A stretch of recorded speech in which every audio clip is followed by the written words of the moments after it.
Keira Walsh is not part of Sarina Wiegman's 24-player squad ahead of the inaugural Women's Nations League. Barcelona midfielder, along with Beth England, misses out through injury. This is the squad for you before that. The goalkeepers unchanged from the World Cup. Mary Earps, Hannah Hampton and Ellie Roebuck. In defence, we have Millie Bright, who will remain captain, whilst Leah Williamson continues with her recovery.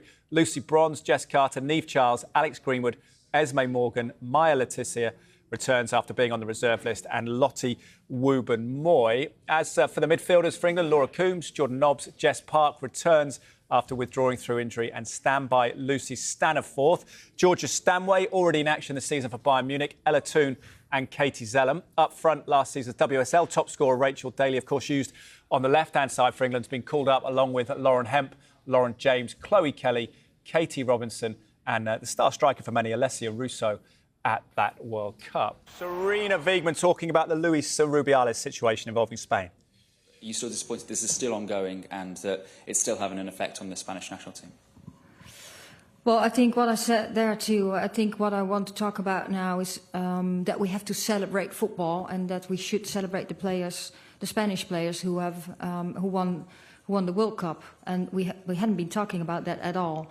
And of course, yes, we all have seen and followed the news that things are still going on. I would like to leave that now with the people that are working on that and celebrate those players. And what I said too, yes, players need to be listened to, and they need to, we need to move on. And you know, the women's game has improved so much, but there's still a long way to go, and not only in Spain, but I think everywhere. There's many players, top athletes, who still have lots of challenges, which I think we should work on all together and stay connected and try to make the world better for those players.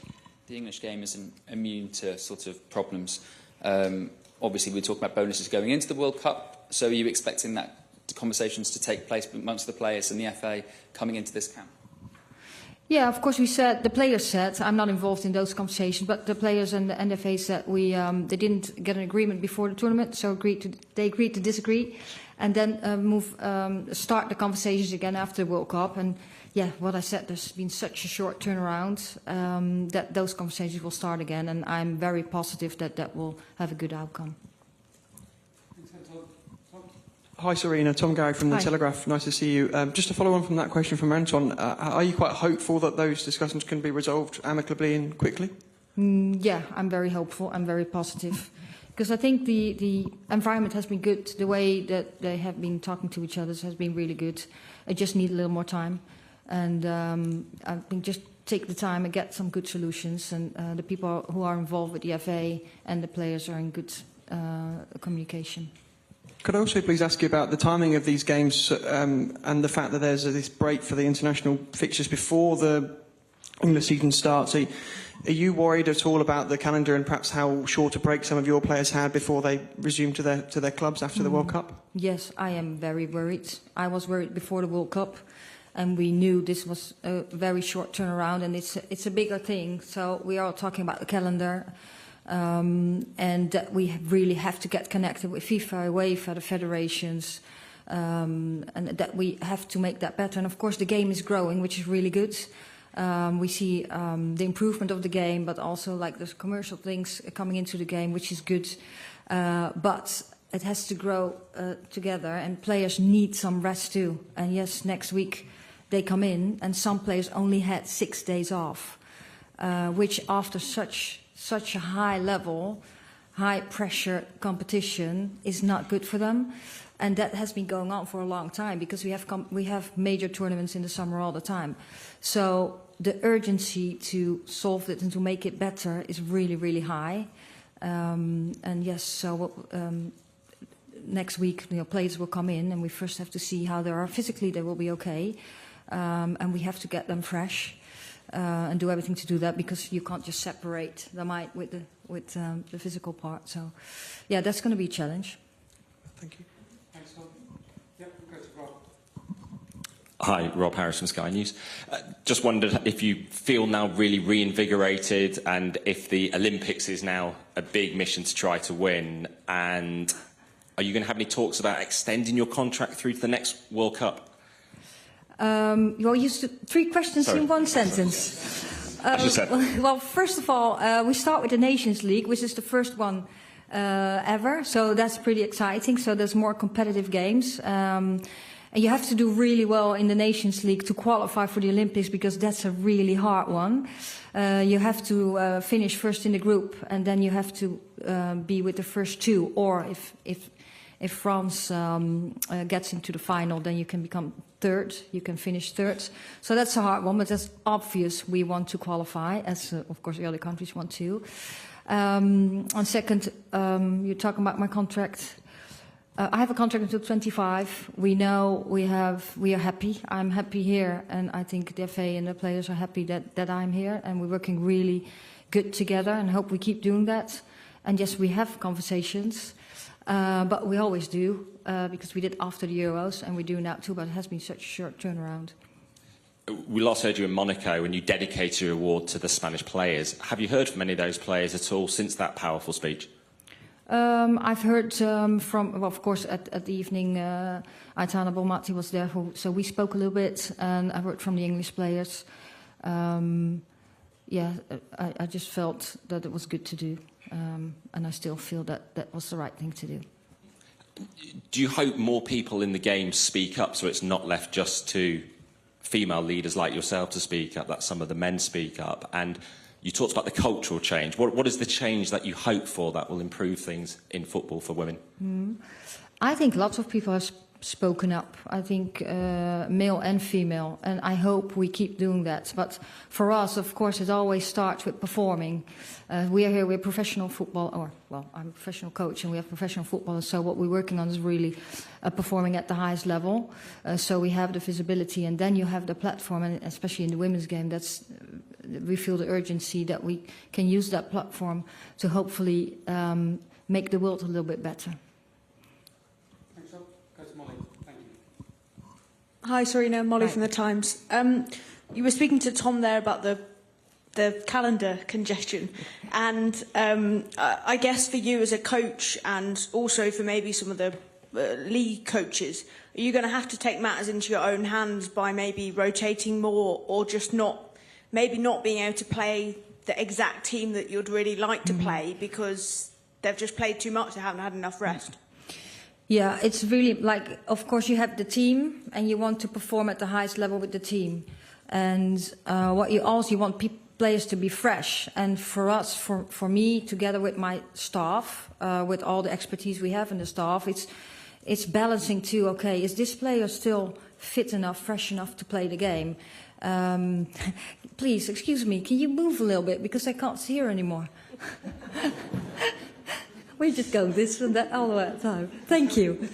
So Tom, I don't hope you ask a question anymore. It's a tall guy.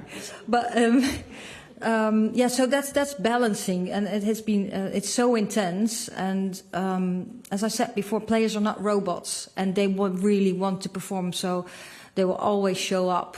But that's also, the player is very important to give feedback, and we have everything set in place that we really monitor the players really well, and we also talk to the players. And then, of course, when we really think someone is not ready to play, then we have the discussion. And I know, obviously, directly before the World Cup, there were a lot of discussions about the release windows and all this sort of stuff. Is that something that you're keen to be a part of conversation going forward, to try and find some kind of solution that works for the players? Yeah, well, it should be all about the players, of course. And, of course, you don't want to get in those conversations again. You want to be in conversation and have solutions. And we absolutely have to do that. We also said that no one wants that to happen again because it's not good for the players. I think it also comes a little bit with the development of the game, and it goes so quick that you run into these problems where you have to find solutions for, and that's why I say we have to get in conversations with each other, and that's really complex. But then it comes with vision and strategies, and then prioritize things and make choices. Thank you. Thanks, Molly. We'll go across the room to Paul, please. Thanks.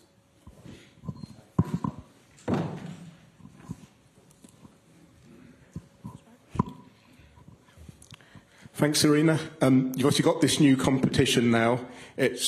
Are you relishing having a new competition compared to maybe how the old qualifiers worked out, where which maybe wasn't fun for everybody, but also it's a great challenges, say, if you want to bring in new players, you used to have, after the major tournaments, of friendlies, and maybe also the qualifiers against some of the weaker nations. These are not matches you have anymore. It's tough matches all the way through now. Does that present a different challenge to what you were used to before in the previous cycles? Mm-hmm.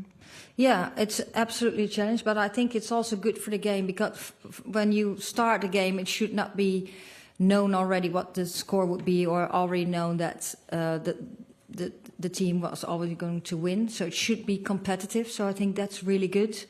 And that will grow the game even more and it's going to be exciting. I think it's good that we have this competition now. And exactly what you said, and you have your challenge. Players need to be ready to step up and be ready to play the games or come in. Fortunately, we have the under-23s too. And that's a very good team where you can see the development of the players too. So you have the squad, the senior squad, the under-23s. So we hope we give players opportunities to stay involved in, or the most talented players stay involved in international football. And of course also the club environment is important too, because that's the place where the players are the most. And if they get exposed there at the highest level, in front of lots of spectators and fans, that also develops the players. So to be ready for international football. Are you relishing the chance maybe to try and win another trophy? Because obviously this is the Nations League, and in February there'll be finals. And it's, if you get through, and if you get drawn at home, it could be another final at Wembley. You've had a couple of them in the last year. Mm-hmm. Yeah, I like to play finals. Well, the players do too. So of course, well, it starts next week, and let's first have a good start. And we know what we want, and then we bring it back to the first game. So the first game, of course, is Scotland. And we want to have a good start. We bring it back and make it small to that game. Before we go back across the room to Emma, please. Thank you.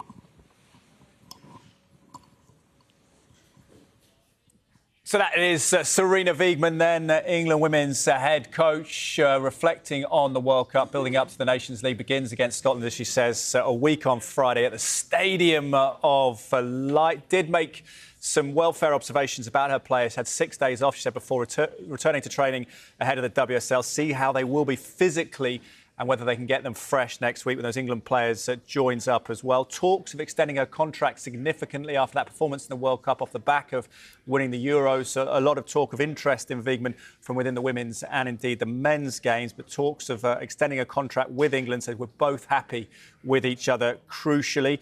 Talks around safeguarding players as well in the wake of the Rubiales situation that's ongoing. Says lots of people have spoken out. She stresses male and female, and says that what the team are working on is performing at the highest level that gives them visibility and platform to hopefully make the world just a little bit better. She also points out that we should be celebrating the Spanish players in the wake of the former Spanish FA president, Luis Rubiales, leaving his post, and a Spanish judge announcing an investigation into the kiss on Jenny Hermoso.